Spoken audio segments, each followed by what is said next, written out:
had plane tickets for him and his girlfriend, Bree, to come and visit this summer. And everybody was real excited about it. And then I don't know what happened. He started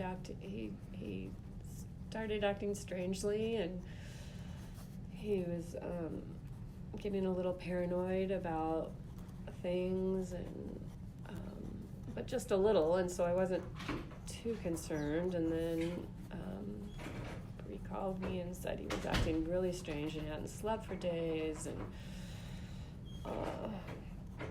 and he was very suspicious and paranoid about other people, and I came, we went to the doctor, he got some medication, he seemed to be doing a little bit better. I had to go back home to Reno, and then after that it was almost like he had a psychotic break or something, and he was just like not logical and unreachable to get help, and didn't think he needed help. He was very paranoid and had some grandiose delusions, and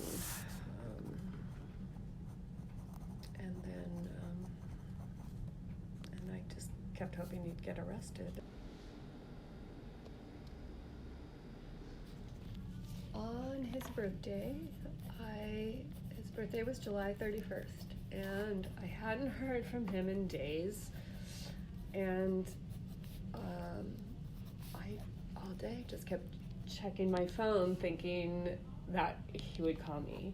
I mean, no matter how bad things were, Lane always kept in touch with us, with me especially, and I knew that he would call me on his birthday. I just knew it, right? So I just kept checking my phone,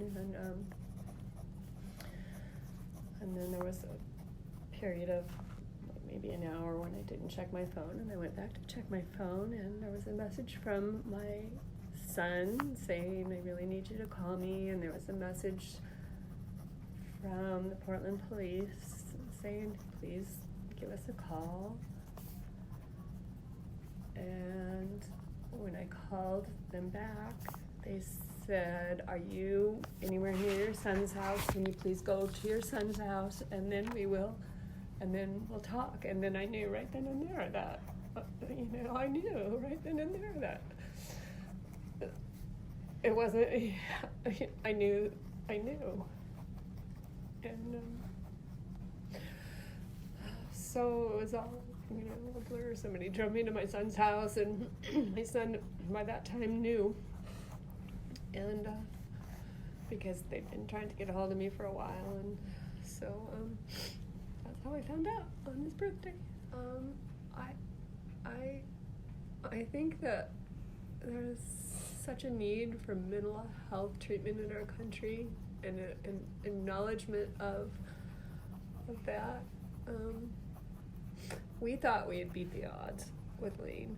We thought, that he was even a better person than he was. He was insightful and thoughtful and not judgmental, and he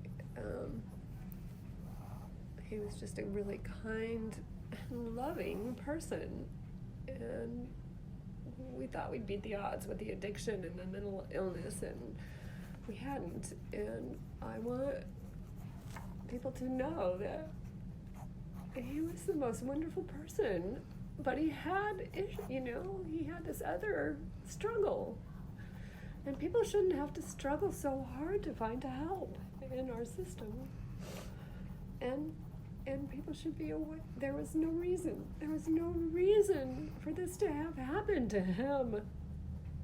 There was no reason for what they did. He wasn't threatening anybody. He wasn't hurting anybody. He would have been back to himself with help. I don't want it to happen to anyone else. It shouldn't happen to anyone else.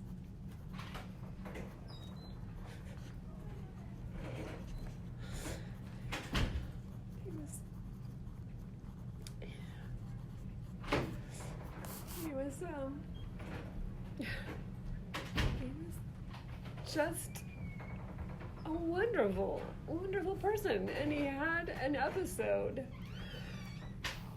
and his life shouldn't have ended that way.